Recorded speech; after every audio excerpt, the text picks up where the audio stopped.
Hello, ladies and gentlemen. My name is of New Patient Group, and want to talk to you today about the 6 steps to the new patient telephone call and give you a quick overview of our dental receptionist phone script.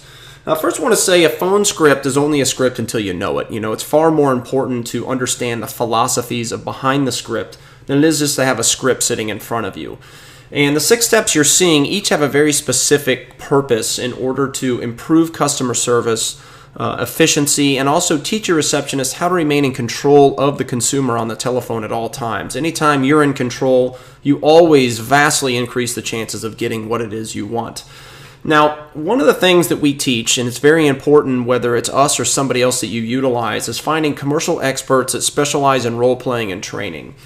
A script is completely worthless if it sits by the telephone and your people do not know the philosophies behind it. It will not do its job. The trick is role-playing rigorously to the point where the philosophies are embedded in the brain of your employees to where they use this script and it now is a flow chart. It is to let them know where they need to go next regardless of the position the consumer puts them in.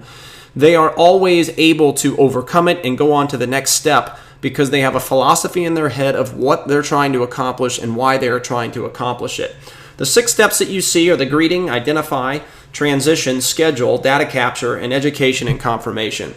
Quickly, the greeting. If you are going to a 5-star hotel to get customer service training or telephone training, one of the first things they will teach you is the greeting by all employees is exactly the same. Now, that is far more important than exactly what that greeting is. The only thing that you have to do it under no circumstances can you not is the person answering has to say their name. We do a lot of mystery calls where that does not happen. So worst case scenario, they must say their name. Now, the greeting that we suggest is just the name of your practice, the name of the employee, and how may I help you. Something extremely short. New patient group, this is Brian. How may I help you? And when you answer that call, you should sound enthusiastic. Looks like you're having a good time. And it immediately puts a good mood into the consumer's mind that's on the end of the call. The next one's identify. You are taught how to listen. You are taught how to write, think, act, etc. Nobody teaches any of us how to listen, and it's a very big problem in healthcare and really any place because we've all been in a position where you've called an 800 number before, any number for that matter. You've told the person that answered the phone your problem or what you're looking for, and they end up transferring you to a department that can't help you. And that's just because they never listened to one word out of your mouth or they only listened to half of it and thought they knew what you were talking about. So identify the call is really just sit and listen. And it really is intended to customize the rest of the call to the consumer needs that you've identified. The next one is a transition. That is a transitional statement, and it puts you in charge of the conversation, something that we teach very heavily on the telephone, or transitional statements to remain in control.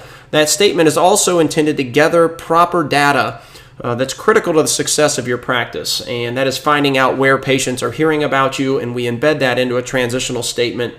The next one is scheduling. The reason why that comes first is because it's a customer service reason. People are very uncomfortable giving out personal information until they've committed to something. The last thing you want to do is make anybody feel uncomfortable on the phone. So you want to try to dual close on the schedule first. There's a multitude of methods that we teach as far as dual closes that vastly improve the efficiency of the schedule and allow you to control the schedule at a much higher level. Data capture, that is where you're going to get critical data that you need in order to schedule that patient. And the last one is education and confirmation. There's some things that we teach here that vastly reduce the chances that that consumer to-be patient is going to no-show or late cancel on you. And it also is intended to put more value on what it is your practice offers than anywhere else they have called or might call in the future. Now, when you combine that all together, it is a very, very concise script that, again, is intended to be a flow chart with role plays and staff training. And there is a lot of training that go into each one of these steps, and that's where our commercial experts come into play to ensure every step is implemented properly into your practice. And we want to convert as many patients that call your practice as possible to increase your new patients and also increase your bottom line revenue, etc. Thanks for listening today. We'll talk to you soon.